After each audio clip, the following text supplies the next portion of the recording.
Hello, lovely woman. I am super excited to be here today because we are going to really dive deep into thyroid health today. So, thyroid health plays a significant role in hormonal balance throughout the body. The thyroid gland produces hormones that influence various physiological processes, such as metabolism, energy production, and also the functioning of other endocrine glands and the reproductive system. So, I'm going to discuss 5 different reasons why we need to take consideration of our thyroid health, and I'm going to also share the 5 thyroid tests that I would like to see, just to make sure that we don't leave any stones unturned and that you really focus on optimizing your fertility, your vitality, and your health in general.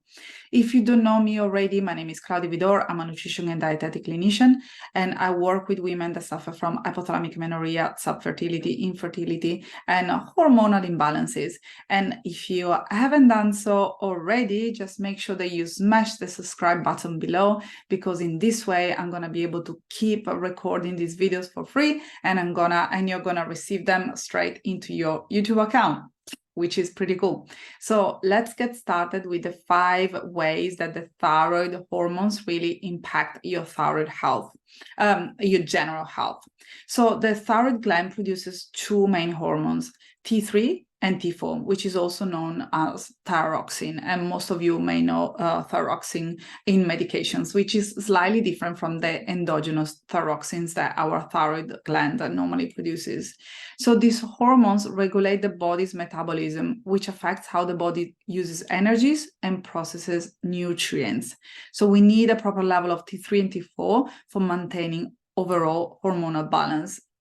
So you may have already heard about the HPA axis interaction, which is the hypothalamus pituitary adrenal gland interactions, but there is also the HPT, which is the hypothalamus pituitary and thyroid gland connection. So this intricate feedback loop ensures that the right amount of thyroid hormones are released into the body, and that's this feedback loop is also going to make sure that you produce the right amount of sex hormones. So thyroid health is very much connected to metabolism and energy production. Thyroid hormones influence the body's metabolism, affecting how quickly cells convert nutrients into energy. So if thyroid hormones levels are too low, which is also called hypothyroidism, it can lead to a slower metabolism and also feelings of fatigue. On the other hand, if thyroid hormones levels are too high, which is also known as hyperthyroidism, it can lead to a faster metabolism, sometimes to weight loss and increased energy levels, but it's not like a nice, steady type of energy. It's more like a nervous type of energy. Thyroid also, as I mentioned before, it clashes with reproductive hormones, meaning that if the thyroid health doesn't work optimally, also the sex hormones, they're not going to produce at the right amount. So thyroid hormones interact with the reproductive hormones, such as estrogen and progesterone, and influences the menstrual cycle and also fertility. So thyroid imbalances can lead to irregular menstrual cycles, infertilities, and changes in the level of sex hormones, which is why it's so incredibly important for women to discuss thyroid health when trying to get the period back, when trying to have a baby, or even when going through IVF or other fertility treatments. Stress hormones. The thyroid gland can also impact the body's response to stress. Thyroid hormones modulate the production and action of stress hormones like cortisol, affecting the body's stress response and overall stress management. I had so many women coming to me telling me that they did whatever they could. So, for example, journaling, meditating every single day, breathing, and doing yoga. And even though they started to feel better, they couldn't really get to a place of feeling nurtured in their mental health. And after we ran some tests, we just quickly found out that the thyroid was working suboptimally, and some of these women were presenting with Hashimoto, which is an autoimmune condition that affects the thyroid. So it doesn't matter in that case how much journaling and how much yoga you do, you will still feel pretty stressed until you start addressing your thyroid health. Another thing that women really don't make the connection with is bone health. thyroid hormones play a role in bone metabolism and also maintaining the bone density. So imbalances in thyroid hormones can affect bone health, leading to conditions like osteoporosis. So you possibly know by now that low estrogen also means low bone health, but we need to start also taking thyroid into adding thyroid into the conversation. And then last but not least, mood and emotional well-being. Proper thyroid function is essential for emotional well-being, and the imbalances in the thyroid can also contribute to mood swings, anxiety, and depression. What can really affect the thyroid? So many things.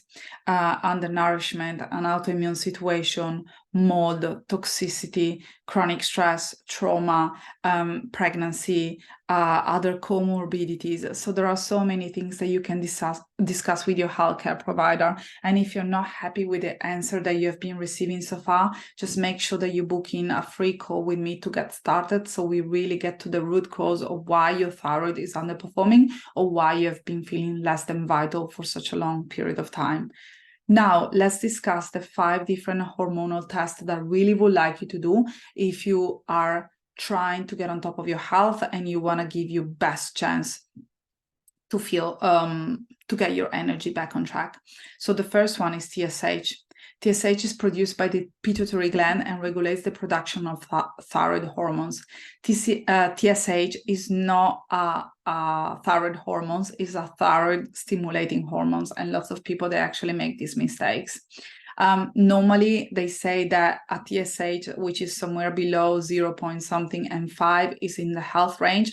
I think that that's absolutely appalling. I don't want to see anything above 2.5, but I'm actually happier if your TSH is somewhere below 2.5. So that's also something else that you need to consider when you hear your doctor saying your blood test results are looking fine. The second one is free T4. Free T4 is the active form of thyroid hormone thyroxine. It plays a crucial role in regulating metabolism and overall bodily function. Also, I would like to see T3 and free T3. T3 is another thyroid hormone that plays a role in metabolism and energy regulation. I'm not going to get too deep into the conversion between T4 and T3 and why this is so important, but that's something that I normally recommend women to test so they can, because sometimes even if TSH is looking normal, free T3 and free T4 can give us a better indication. They are better indicators of how your thyroid is going. And then obviously thyroid antibodies. I cannot stress this enough. Just always make sure that you check your TPO antibodies and the anti-thyroglobulin antibodies. Lots of women, they fail to do this test. Lots of doctors, they refuse to do this test because sometimes they are out of pocket and they are not generally recommended. But I invite you to find out what's going on with your thyroid sooner rather than later. So instead of waiting for 5 years until your TSH level is out of range to discover that you have Hashimoto, it's better if you test it straight away just by doing the TPO antibodies. There are other 2 tests that I'm normally a big fan of. One is vitamin D level. Always make sure that your vitamin D levels are in check, and also serum iodine, meaning just check your iodine level in your urine. Whenever you go for a blood test, really, just make sure that you fast for at least 13 hours. So for example, if you know that you're going at 8 o'clock in the morning, avoid having any food after 11 o'clock at night, and then you're more than welcome to drink as much water as you want during the night and in the morning if you feel yourself being thirsty. So I really hope that you find this video enjoyable or useful at least, and if you really want to have someone on your back that know how to interpret your blood test results and can get you to the finish line at a much faster pace, and if you feel prompted to just check in with me and just book a call, make sure that you do so. I'm just going to pop the link on the comment section below. Bye for now.